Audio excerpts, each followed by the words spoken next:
आज हम इस वीडियो में उस शख्सियत की बात करेंगे जो भारत की सियासत का एक बड़ा चेहरा है।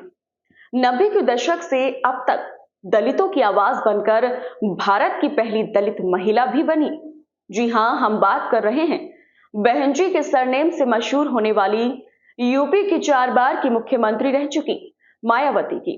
तो चलिए आज मायावती के जीवन को करीब से समझते हैं। मायावती का जन्म 15 जनवरी 1956 को एक दलित जाटव परिवार में हुआ था। इनके पिता का नाम प्रभुदास था, जो गौतम बुद्ध नगर में सरकारी कर्मचारी थे। मायावती के बचपन का नाम चंद्रावती था। मायावती को बचपन से ही पढ़ने लिखने का काफी शौक था। साल 1975 में उन्होंने दिल्ली के कालिंदी कॉलेज से एलएलबी की डिग्री हासिल की। मायावती ने गाजियाबाद से बीएच की डिग्री भी ली, जिसके बाद मायावती ने एक टीचर के तौर पर बच्चों को पढ़ाना शुरू किया। एक तरफ मायावती बच्चों को पढ़ाती थी, इसके साथ ही उन्होंने आईएएस एग्जाम की तैयारी भी शुरू कर दी थी। दरअसल मायावती आईएएस बनना चाहती थी, लेकिन एक दिन मायावती की किस्मत बदल गई जब साल 1977 में जाने माने दलित नेता कांशीराम उनके परिवार से मिलने उनके घर पर आए थे। कांशीराम ने मायावती से बातचीत की और काफी प्रभावित हुए। इसके बाद कांशीराम ने मायावती को राजनीति में आने का न्योता दे दिया। कांशीराम की तरफ से मिले इस ऑफर को मायावती ने अपने जीवन के लिए टर्निंग पॉइंट के तौर पर देखा। अपने पिता से कहा कि अब मैं राजनीति में जाना चाहती हूं। यह सुनकर पिता प्रभुदास नाराज हो गए और कह दिया कि यह मेरा फैसला है कि तुम आईएएस बनोगी, और अगर ये नहीं बनना है तो फिर मेरा घर छोड़ दो। मायावती भी अपनी धुन की पक्की थी। उन्होंने बिना सोचे समझे घर छोड़ दिया और अपना सामान लेकर दिल्ली में बाम सेफ के दफ्तर पहुंच गई और वहीं रहने लगी। इस तरह मायावती बागी बन चुकी थी। जब 1984 में कांशीराम ने बहुजन समाज पार्टी की स्थापना की तो मायावती को इसके सदस्य के रूप में शामिल कर लिया और भारत की राजनीति में मायावती का यह पहला कदम था। साल 1989 में पहली बार वह संसद सदस्य के रूप में चुनी गई थी। राज्यसभा की सदस्य चुनी जाने के बाद 1993 में मायावती के राजनीतिक गुरु कांशीराम ने बसपा का समाजवादी पार्टी के साथ गठबंधन किया, लेकिन 2 साल बाद यह गठबंधन टूट गया। उसके बाद 1995 को लखनऊ में एक ऐसी घटना पेश आई जो मायावती के जीवन के साथ हमेशा के लिए नत्थी हो गई। 2 जून 1995 को लखनऊ गेस्ट हाउस कांड हुआ, जिसमें समाजवादी पार्टी के लोगों ने मायावती को लखनऊ के वीआईपी गेस्ट हाउस में जान से मार देने की कोशिश की, लेकिन बीजेपी के एक नेता रहे ब्रह्मदत्त द्विवेदी के कारण उनकी जान बच पाई। उसके बाद ही बसपा ने 1995 में ही बीजेपी से हाथ मिलाया और पहली बार उत्तर प्रदेश की मुख्यमंत्री बन गई। इस पद को संभालते हुए मायावती पहली ऐसी दलित महिला बन गई जो कि किसी राज्य की मुख्यमंत्री बनी, और इस तरह से उन्होंने पहली दलित महिला मुख्यमंत्री बनने का रिकॉर्ड बनाया। हालांकि वे इस पद पर बहुत कम समय के लिए ही रही।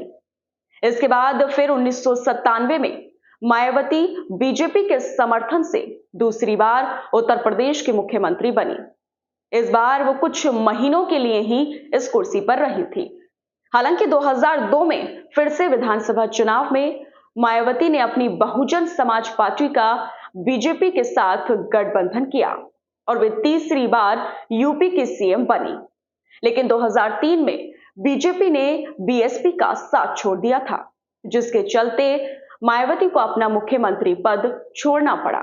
मायावती पर मुश्किल वक्त तब आया जब 2006 में बहुजन समाजवादी पार्टी के संस्थापक कांशीराम का निधन हो गया, क्योंकि जिनका हाथ थामे मायावती सियासत में आई थी, अब उनके बिना ही पार्टी को संभालना था और मायावती ने पार्टी की बागडोर बखूबी अपने हाथों में ले ली और यहां से मायावती अपने राजनीतिक सफर के शीर्ष पर पहुंची थी, जब 2007 में वो चौथी बार उत्तर प्रदेश की सत्ता पर काबिज हुई थी।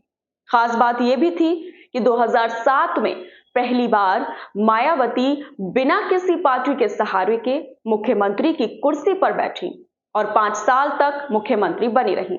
इससे पहले वो भारतीय जनता पार्टी के सहयोग से 3 बार मुख्यमंत्री बनी थी और तीनों बार उनकी सरकार अपना तय कार्यकाल पूरा नहीं कर पाई थी। 2012 में मायावती की पार्टी को हार का सामना करना पड़ा और उसके बाद मायावती और उनकी पार्टी का ग्राफ लगातार गिरता चला गया। इस तरह हालात की मजबूरी को देखते हुए एक बार फिर सारे गिले शिकवे भूलकर मायावती ने समाजवादी पार्टी के साथ 2019 का चुनाव लड़ा। लेकिन इस गठबंधन को बीजेपी ने करारी शिकस्त दी थी, जिसका खामियाजा मायावती की पार्टी बसपा को अभी तक भुगतना पड़ रहा है। बता दें कि मायावती एक भारतीय राज्य की मुख्यमंत्री बनने वाली पहली भारतीय दलित सदस्य रही हैं। उन्होंने सड़क से लेकर संसद तक दलितों, अल्पसंख्यकों और पिछड़े वर्गों की आवाज उठाई थी।